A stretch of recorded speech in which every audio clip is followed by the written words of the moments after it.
McGregor and Diaz go bonkers at the press conference for UFC 202, throwing bottles of water and cans of Monster energy drink, literally like missiles, throughout the auditorium.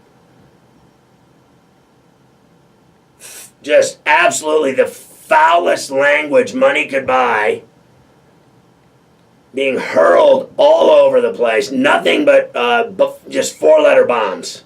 Four-letter bombs. Just the filthiest, most disgusting, repulsive language you've ever heard in your life. The entire thing was a spectacle that is embarrassing for the UFC. An absolute you-know-what show.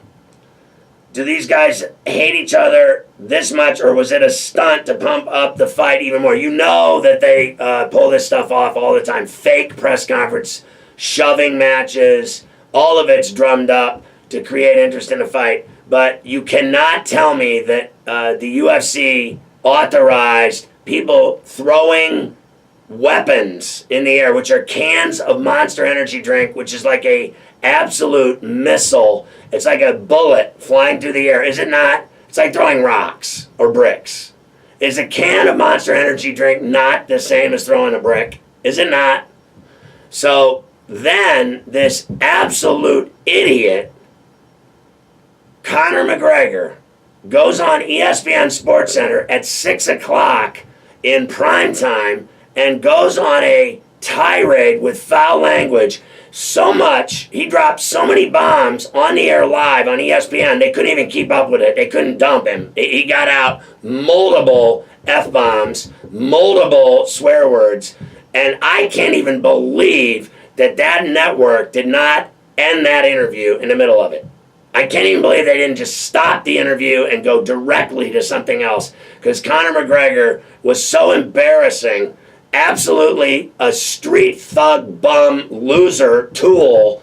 Can I be any more explicit when I say this guy was just absolute scum language and the filthiest thing I've ever seen on television in prime time on an interview on ESPN ever? Was that not the worst mafia you've ever seen by anyone ever? You cannot go on national television on ESPN and talk like that. I don't care who you are. I don't care if you're Dana White. You cannot. Has Dana White ever gone on national television and used that kind of language? Never. This guy, let me just say, I think he's a hell of a fighter. There's no denying he's a great fighter. There's no denying he's the biggest draw of the UFC. There's no denying he's the highest paid guy. There's no denying his aura and his hugeness, if you will. But he comes across as this multi-millionaire fighter, right? With fancy suits, fancy watch collection. He's on the cover of the greatest money-maker magazines in the world. He's driving Rolls Royces, Bentleys, Bugattis. He's an absolute obsessed with money. Is he not obsessed with money? But then the real Conor McGregor comes out today, throwing cans of Monster energy drink in an auditorium filled with innocent people and media people. You cannot do that under any circumstances whatsoever at all.